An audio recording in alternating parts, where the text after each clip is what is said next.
Hello students. Today we are going to study the chapter Glimpses of India. It is a collection of 3 accounts, namely A Baker from Goa, Coorg and Tea from Assam, written by Lucio Rodrigues, Lokesh Abrol and Arup Kumar Datta respectively. Each account offers us a flavor of the local culture and topography of a region in India. The first section, A Baker from Goa, is written by Lucio Rodrigues. Professor Rodrigues is a popular essayist and public speaker, writing in both English and Konkani. His essays have been posthumously compiled in the collections Of Soil and Soul and Konkani Folktales. A Baker from Goa tributes the traditional baker, also known as Pader, and his profession in Goa. It also highlights the importance of bread and how it is an integral part of local ceremonies and everyday diet. We are told that the Portuguese colonizers inculcated a love of bread among the local inhabitants. The Portuguese have left the country, but baking still prevails among the Goan population as a family profession. The author fondly recalls the thud and jingle of the traditional baker's bamboo from his childhood in Goa. The children would run out to meet the baker for a taste of sweet bread bangles. The maidservants, with names like Paskin or Bastin, also approached him for loaves. Even today, wedding ceremonies are incomplete in Goa without bol, which is a kind of sweet bread. Sandwiches, cakes and bolinhas also require the baker's furnace. Let us now think of the baker's traditional clothing and his physical appearance. The Pader has a jovial and ruddy jackfruit-like face, which tells us that the profession promises prosperity. Conventionally, Paders wear the kabai, a single-piece long frock which reaches down to the knee. The image of the baker in his half pants reaching below his knees is now deeply etched in the popular imagination. Let us now talk about the second section of the unit, which is about a picturesque town in the south of India. It is an account by Dr. Lokesh Abrol named Coorg. Lokesh Abrol is a doctor, traveler and a social entrepreneur who loves photographing and writing on the cultural landscape of India. Abrol first gives us a geographical account of Coorg and then describes its climate. Coorg or Koragu is the smallest district of Karnataka. Evergreen rainforests cover 30% of this district. Coffee estates and colonial bungalows are a specialty of this region. The author, next, acquaints us with the local people, their history and tradition. They are a mixed race of people. Their ancestry can be traced back to Alexander, which explains why some of their customs deviate from the Hindu tradition.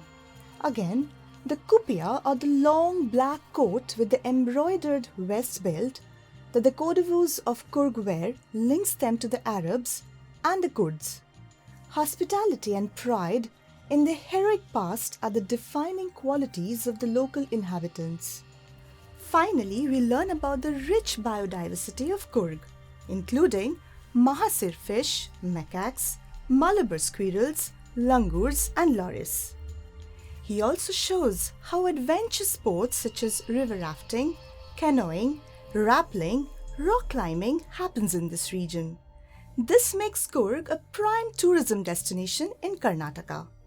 The account ends with a fact file that informs potential tourists about how to reach Coorg. It is evident that Abrol's narrative is a travel guide, positively painting Coorg to attract tourists. We now come to the third account named Tea from Assam. It is written by Arup Kumar Datta, who is an Indian writer and journalist from Guwahati in Assam. He writes both for adults and children. In 2014, he was awarded the Lifetime Achievement Honour by Association of Writers and Illustrators for Children, New Delhi. He wrote both fictional and non-fictional works. Some of his best-known novels are Anagarika's Swan Song, published in 2009, and Red Camellia Green, published in 2016. His non-fictional works include books like The Brahmaputra and a biography of the singer and filmmaker Bhupen Hazarika named The Roving Minstrel. The Government of India has awarded him the Padma Shri in 2018.